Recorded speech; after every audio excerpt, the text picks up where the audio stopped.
Friends, welcome you all in my class named English by Aryan Shukla. कल मैंने आपको बताया था लर्न इंग्लिश इन 7 डेज। कल पहला दिन था, आज दूसरा दिन है। मैंने आपको बताया था इंग्लिश पढ़ने के लिए सबसे पहले हमें पर्सन की जानकारी होनी चाहिए। First person, second person, third person की जानकारी मैंने दी थी और उसके बाद बताया था टेंस। बेसिक स्ट्रक्चर को मजबूत करने के लिए टेंस की जानकारी जरूरी है। यहीं से इंग्लिश सीखना शुरू होता है। मैंने पहले भी बताया था, कल का तो क्लास हमारा रिवीजन क्लास था, इसलिए मैंने पहले ही एक ही दिन में टेंस, ऑल द 12 टेंसेस के बारे में हमने जानकारी दे दी थी। Present, past and future tense. मैंने आपको अपना नंबर भी दिया था और ये भी कहा था कि आप अपनी किसी भी, आपको कहीं भी अगर परेशानी हो रही है तो यू कैन कॉल मी। आज तक मुझे कोई कॉल अभी तक नहीं आया है, कोई बात नहीं। मैं अपने इस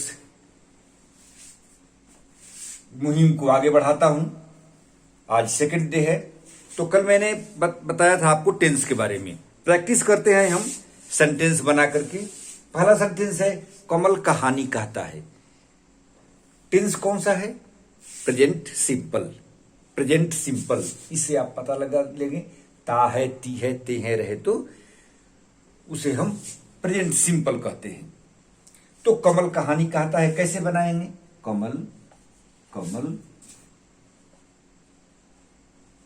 कमल टेल्स अ स्टोरी।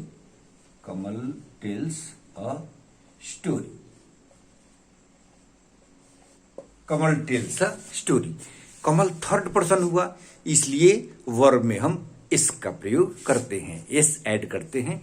तो कमल टेल्स अ स्टोरी। अब मैं अपना काम कर रहा हूं, प्रेजेंट कंटिन्यूअस। रहा है, रही हूं, रहे हो, रहे तो उसे हम प्रेजेंट कंटिन्यूअस टेंस करते हैं।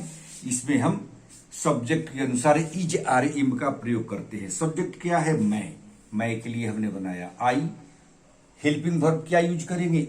इम आई के साथ इम। आम काम कर रहा हूं, आम डूइंग माई वर्क। मैं अपना काम कर रहा हूं, I am doing my work. I am doing my work. इसमें हम मेन वर्ब में आईएनजी का प्रयोग करते हैं। तो प्रैक्टिस करना है दोस्तों। मैं आपको प्रैक्टिस के लिए ये सारे सेंटेंसेस बना रहा हूं। तुमने ग्लास तोड़ा है, यू। अब ये कौन सा टेंस हो गया? Present perfect tense. जहां भी चुका है, चुके हैं, या है, ये है, हो, या यानी वर्क कंप्लीट हो गया हो। प्रेजेंट में, प्रेजेंट टेंस में कोई भी काम अगर कंप्लीट हो गया हो तो उसे हम प्रेजेंट परफेक्ट टेंस कहते हैं। तुमने ग्लास तोड़ा है या तुम ग्लास तोड़ चुके हो, तो कैसे बनाएंगे? हैव का प्रयोग करते हैं सब्जेक्ट के अनुसार। केवल थर्ड पर्सन सिंगुलर नंबर में हैज का प्रयोग किया जाता है।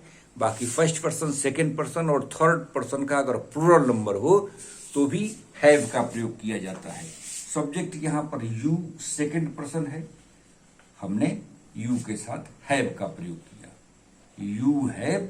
और break, broke, broken, third form of main verb. You have broken the glass.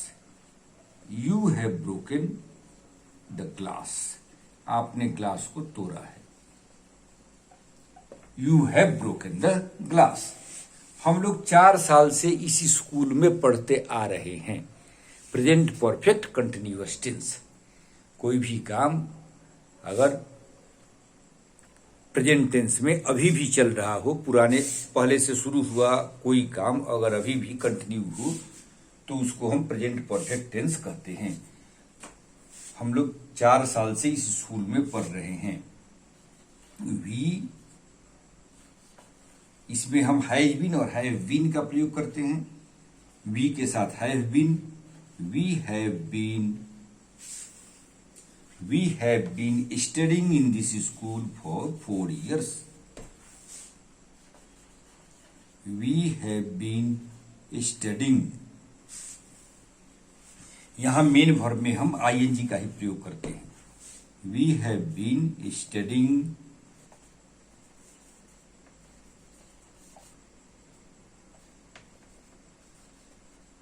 This school for 4 years। यहां पर फॉर और सिंस का प्रयोग होता है। सिंस का प्रयोग वहां होता है जब जो पॉइंट ऑफ टाइम हो, जैसे आज से, या कोई ईयर हो 1968 से, 1999 से, या संडे से, मंडे से, कोई डेट हो, वहां सिंस का प्रयोग करते हैं। बाकी पीरियड ऑफ टाइम में फॉर का प्रयोग करते हैं। तो आपने देखा प्रेजेंट टेंस के ऑल द 4 टाइप्स का हमने एग्जाम्पल दे दिया।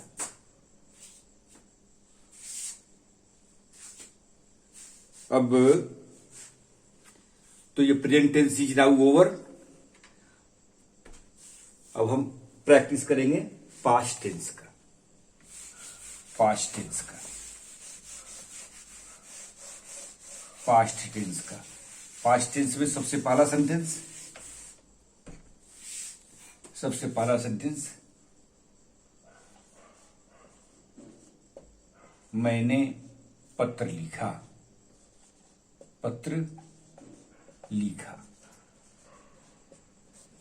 आई रोट अ लेटर। यहां सेकेंड फॉर्म का प्रयोग होता है, तो राइट रूट।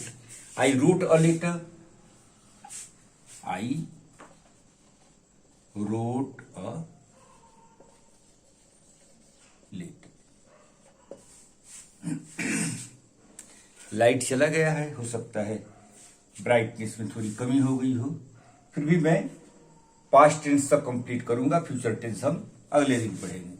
मैंने पत्र लिखा, मैं पत्र लिख रहा था, हो गया पास्ट कंटिन्यूअस। मैं पत्र लिख रहा था, मैं पत्र लिख रहा था, मैं पत्र लिख रहा था।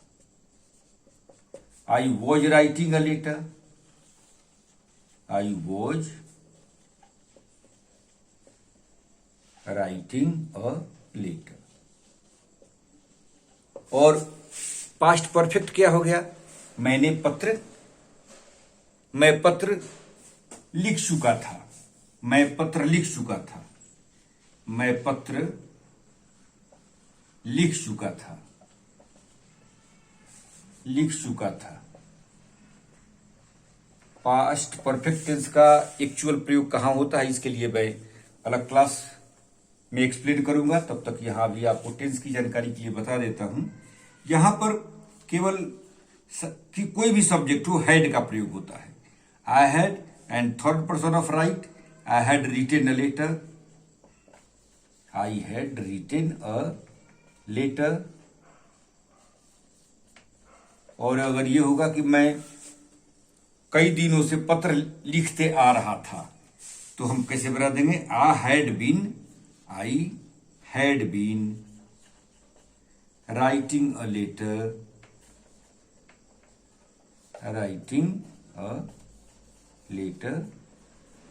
For many days. मैं कई दिनों से पत्र लिखते आ रहा था। I had been writing a letter for many days. तो फ्रेंड्स, मैंने आज प्रेजेंट टेंस के all the 4 types and past tense के ऑल द 4 टाइप्स के सेंटेंस बनाकर इंग्लिश ट्रांसलेशन आपके समक्ष एक्सप्लेन किया। तो अब आपकी बारी है, आपको इसकी प्रैक्टिस करनी है। और कल के क्लास में फ्यूचर टेंस पढ़ेंगे, और हम पढ़ेंगे फिर, ये हमारा हो गया अफर्मेटिव सेंटेंस। अब हम कल पढ़ेंगे कि ऐसे ही टेंसेस को अगर क्वेश्चंस में हो, इंट्रोगेटिव सेंटेंस हो, तो कैसे बनाएंगे। जैसे मैंने पहले आपको बताया था, कमल कहानी कहता है। अब हमको अगर ये कहना हो कि क्या कमल कहानी कहता है, क्या वो अपना काम करता है, क्योंकि बोलचाल में इसकी तो जरूरत पड़ती है। अफर्मेटिव सेंटेंस, निगेटिव सेंटेंस और इंट्रोगेटिव सेंटेंस, सारे टेंसेस सारे टेंसेस के इन 3 टाइप्स के सेंटेंसेस का ट्रांसलेशन अगर आ गया, तो हमें लिखने पढ़ने की जानकारी हो जाएगी। तो इस क्लास को मैं यही खत्म करता हूं। कल हम पढ़ेंगे फ्यूचर टेंस और प्रेजेंट टेंस को हम इंट्रोगेटिव सेंटेंस बनाकर उसका ट्रांसलेशन कैसे करेंगे ये सीखेंगे। I again request you to practice more and more and like and subscribe my channel so that in the days to come I will make better videos for your more benefit. Thank you very much.